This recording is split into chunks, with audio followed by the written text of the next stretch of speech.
지난 3월 1일 스위스 제네바에서 개막된 제37차 유엔 인권이사의 소집 기간에 유럽 양심의 자유 협의회 주최로 중국 종교자유 박해 및 전능하신 하나님교회 탄압에 대한 주제를 가지고 간담회가 열렸습니다. 유럽 양심의 자유 협의회 티에리 벨 대표를 시작으로 간담회는 국제 인권 전문가, 관련 학자, 종교자유 전문가들의 발언 순으로 진행되었습니다. 이 자리에서는 중국 전능하신 하나님 교회에 대한 교인 박해 현황과 해당 교회 크리스천들이 한국 및 유럽 지역에서 난민 인정을 거부당하고 있는 현황도 거론되었습니다. 간담회 끝으로 중국 정부의 잔인한 박해를 받아온 크리스천 3명의 인터뷰 영상을 함께 시청하면서 이 또한 주목을 끌었습니다. 이탈리아의 유명한 사회학자인 세계신흥종교연구소 소장 마시모 인트로비네 박사는 중국의 종교 박해 현황과 전능하신 하나님교회 탄압 상황을 발표했습니다. 마시모 박사는 중국에서 전능하신 하나님교회 수많은 크리스천들이 잔인한 고문을 당했습니다. 구금된 기간에 사망한 사람들도 있는데 사인이 다 불분명합니다. 라고 밝혔습니다.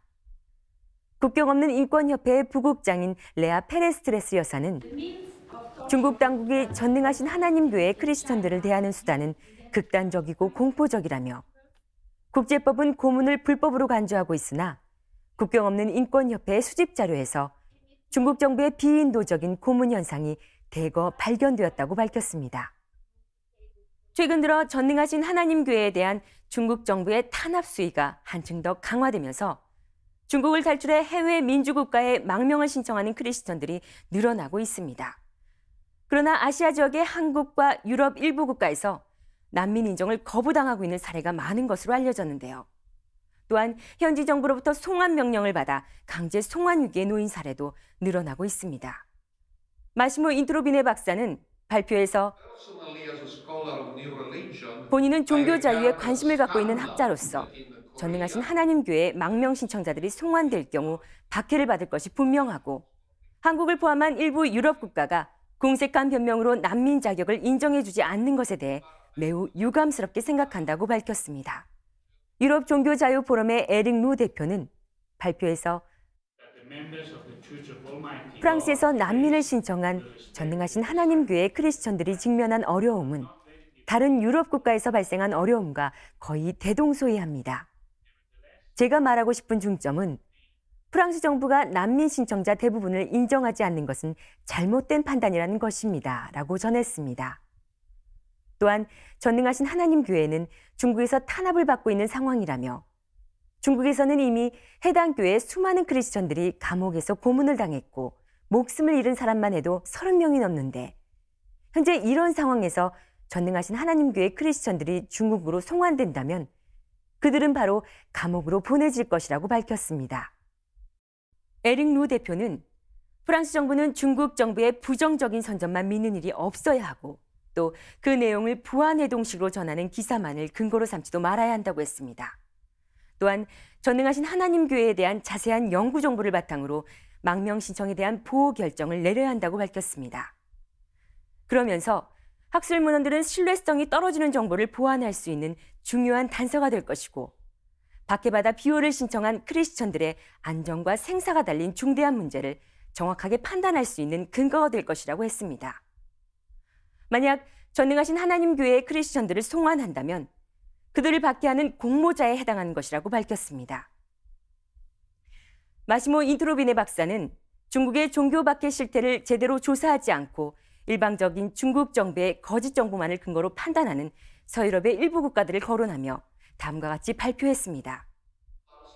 2014년에 중국 산둥 자오위안 맥도날드 살인 사건은 전능하신 하나님교회와 무관합니다. 그 사건은 다른 종교단체가 저지른 것입니다. 마시모 박사는 2017년 중국 정부의 반사교협회, 정저우 홍콩회의에 초청받았을 당시 제공받은 자료를 통해 중국 정부 측에서 전능하신 하나님교회를 상대로 거짓 뉴스를 조작했다는 것을 발견했다고 밝혔습니다. 전 리투아니아 외교관이자 국제난민 종교자유 관측소의 대표 로시타 소리테 여사는 국제협약의 근거에 진정으로 박해를 받고 있는 종교단체의 구성원은 절대적으로 난민주의를 받을 권리가 있다고 밝혔습니다. 또한 1951년에 체결된 난민의 지위에 관한 협약과 1967년에 채택된 난민의 지위에 관한 의정서의 5대 원칙은 한국과 유럽 국가에 대해 구속력이 있다고 밝혔습니다. 로시타 여사는 난민위원회와 법원은 박해에 대해 편협적인 판단을 한 것 같습니다. 정치적 비호 신청자가 탄압받고 있는 단체의 구성원이라면 그것만으로도 충분한 증거가 될 수 있으므로 개인적인 박해 사실을 별도로 증명할 필요가 없습니다. 게다가 전능하신 하나님 교회가 중국에서 박해받고 있는 단체임은 명백한 사실입니다. 라고 밝혔습니다. 로시타 여사는 정치적 비호 신청자가 단순한 경제난민이 아니라 전능하신 하나님 교회의 교인이 확실하다면 그것만으로 증거가 충분하다는 입장을 밝혔습니다. 마시모 박사는 중국에서 전능하신 하나님 교회의 크리스천들은 감금되거나 더 혹독한 상황에 처할 위기에 놓여 있습니다.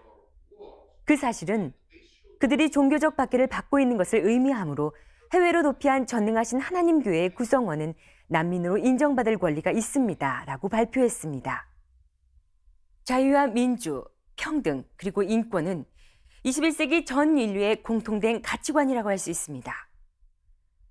지난달 26일 제37차 유엔 인권이사의 개막식 연설에서 안토니오 구테레스 유엔 총장은 모든 사람의 인권 보장을 위해서는 이중잣대가 없는 공정한 상황에서 인권을 수호하고 더 좋은 방안을 구축하며 서로 협조해 나가야 한다고 강조했습니다.